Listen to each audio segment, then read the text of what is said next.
እስኪ ስሙት። እስኪ እዚህ የተሰቀለ የጠቅላይ ሚኒስትሩን ባነር እስኪ ቅደደው፣ ሂድ ፍሬው ቅደደው እስኪ። ወንድ ነህ ትቀምሳታል። ምን አይነት ትውልድ እንደተነሳ! ትዕቢተኛ ትውልድ፣ እቦይ ትውልድ፣ የእግዚአብሔርን ቃል የማያውቅ ትውልድ፣ የረከሰ ትውልድ። ይቅርታ አድርጉልኝ። ጸጋ እግዚአብሔር የተለየው ከመንፈስ እግዚአብሔር የራቀ ወንበዴ። ይቅርታ ለቋንቋዬ፣ መሳደቢያ አይደለም፣ እውነት ነው። እንተዋወቃለን። መላእክትን ሲሳደቡ ማያፍሩ፣ ድንግል ማርያም ላይ አፍ ሲከፍቱ ማያፍሩ፣ መሰዊያውን ስጋውና ደሙን የምናከብርበትን ሲሳደቡ ማያፍሩ፣ እግዚአብሔርን ሲሳደቡ በቅዱሳን ላይ አፍ ሲከፍቱ ማያፍሩ፣ የዲያብሎስ አፍ ያላቸው።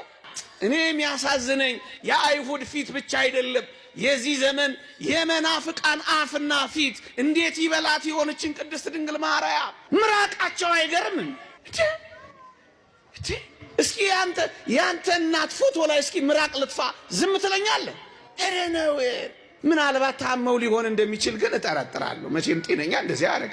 አሁን የኔን ፎቶ ትረግጠዋለህ? እዛ እኮ በጥንቱ ታሪክ እኮ ንጉሱ እንደዚህ ስዕል ሲያቃልል አንድ አባት አነሳና አሉ የንጉሱን ፎቶ ጣለና ረገጠው አሉ። ባለሟሎቹ እንዴት ነው የንጉሱን ፎቶ የምትረግጠው ብለው አነቁት። እንግዲያውስ የጌታዬ የኢየሱስ ክርስቶስንም ስዕል ለምን ረገጣችሁት አላቸዋል። የንጉስ እስኪ እርገጠው፣ እስኪ እዚህ የተሰቀለ የጠቅላይ ሚኒስትሩን ባነር እስኪ ቅደደው፣ ሂድ ፍሬው ቅደደው እስኪ። ትቀምሳታል ነው አይደለም? እውነታዊ ነው። ምድር ላይ እንኳን ምን ማድረግ ይቻላል? ይህንን ልናስቆመው ግን አንችልም። ምእመናን፣ ይሄ ይቀጥላል። አትደንግጡ፣ አትታወኩ፣ አትበሳጩ። ይልቅ ቀኑ እየቀረበ እንደሆነ ወቁ። ትንቢታቱ እየተፈጸመ እንደሆኑ ተረዱ። እግዚአብሔርን ማደሪያውን ይሳደብ ዘንድ አፍ ተሰጠው የሚለው ቃል ታዲያ በዚህ ካልተፈጸመ በምን ሊፈጸምልህ ነው? በምን ይፈጸም? እንዳይፈጸም ልከለክለው እችላለሁ? እኔ ማን? እንዳይፈጸም ሊከለክሉ ይችላሉ መምህር? እሳቸው ማን ናቸው? አይቻልም። ይልቅ በሃይማኖት ጽና፣ ይልቅ በምግባር ቅና፣ ይልቅ እውነተኛ ነው ያስከው በርታ። የስድቡ አፍ የምራቁን የትኛውም እንዳትደነቁ። ከዚህ የበለጠ ነው።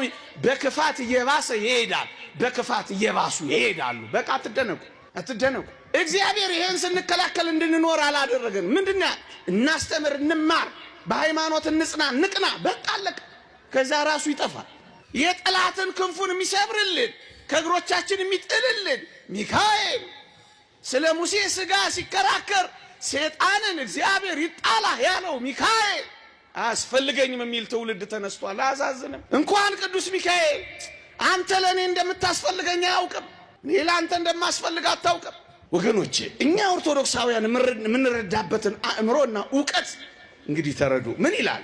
አይሁድም፣ አጋንንትም፣ መናፍቃንም፣ አሕዛብም ኢየሱስ ክርስቶስ ጎኑን ሲወጉት ሲያዩ እነሱ የሚያውቁት እንዳቆሰሉት፣ እንዳሳመሙት፣ ጎኑን እንደከፈቱት፣ እንደጎዱት ብቻ ነው የሚያውቁት። እኛስ ኦርቶዶክሳውያን የኢየሱስ ጎን በጦር ሲወጋ ምንድነው ያወቅነው?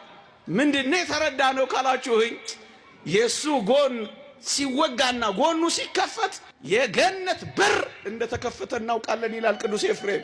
በቁስሎቹ ውስጥ የመግባት ጸጋ ነው ያገኘነው ይላል ቅዱስ ኤፍሬም። እኛ የምንረዳው እንደዚህ ነው ወገኖቼ።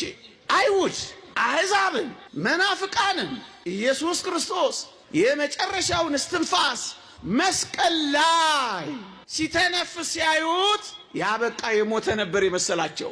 እኛ ኦርቶዶክሳውያን ምን እንረዳለን በዚህ ውስጥ ካላችሁኝ፣ መስቀል ላይ ስለ እኔና ስለ እናንተ ፍቅር የመጀመሪያውን የሕይወት እስትንፋስ እንደገና እንደ አዲስ መጀመራችንን እናውቃለን።